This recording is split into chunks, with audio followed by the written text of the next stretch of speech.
A major podcast hitter for the NDC went on a tirade this morning and actually gave a very stark warning to NDC voters and supporters. He strongly encouraged them not to look at other programs that are not favorable to NDC.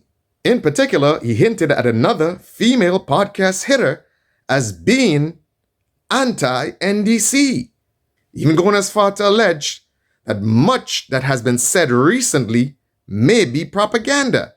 That podcast hitter for the NDC hinted at possible legal action that may be coming to that female podcaster. As a matter of strategy to pursue legal action, the only problem is that once you open up that Pandora's box of legal action, then guess what? There would be discovery. And that will open up another Pandora's box. So I find that it would not be credible to go along that path, especially the implications it may have for current politicians. So a lot of that just seems as hype and a scant attempt at intimidation.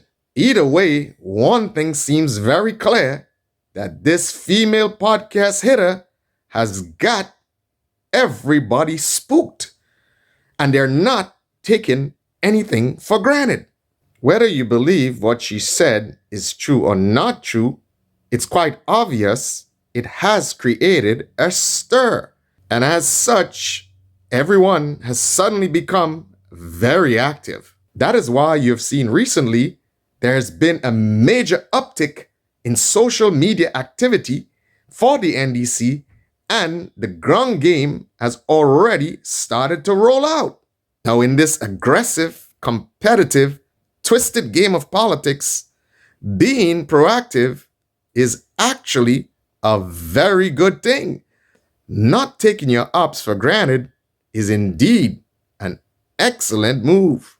So, spooked or not, NDC is swinging back. It is quite clear that NDC is putting everyone on notice that they are ready to rumble.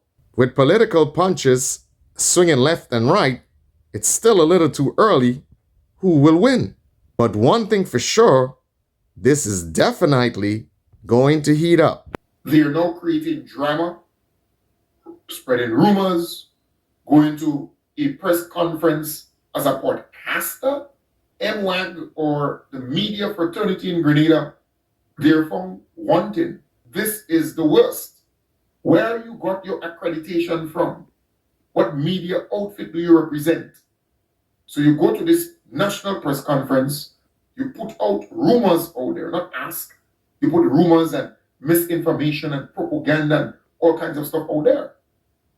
And then you have people now wondering on what she has to say or what he has to say and what. But the strategy is to make money. Because the individual or individuals, they make money by you going and view their program. And a lot of you are NDC supporters. But you're curious, you want to know. In other words, you cannot not look. I am disciplined enough not to look. So creating all that drama, all the rumors and all the allegation and all this scandal, and she knows and he knows that these things are not true. They cannot stand up in a court of law. They heard that those MPs, some of them said, well, we're not going to take legal action, we're not going to find these things.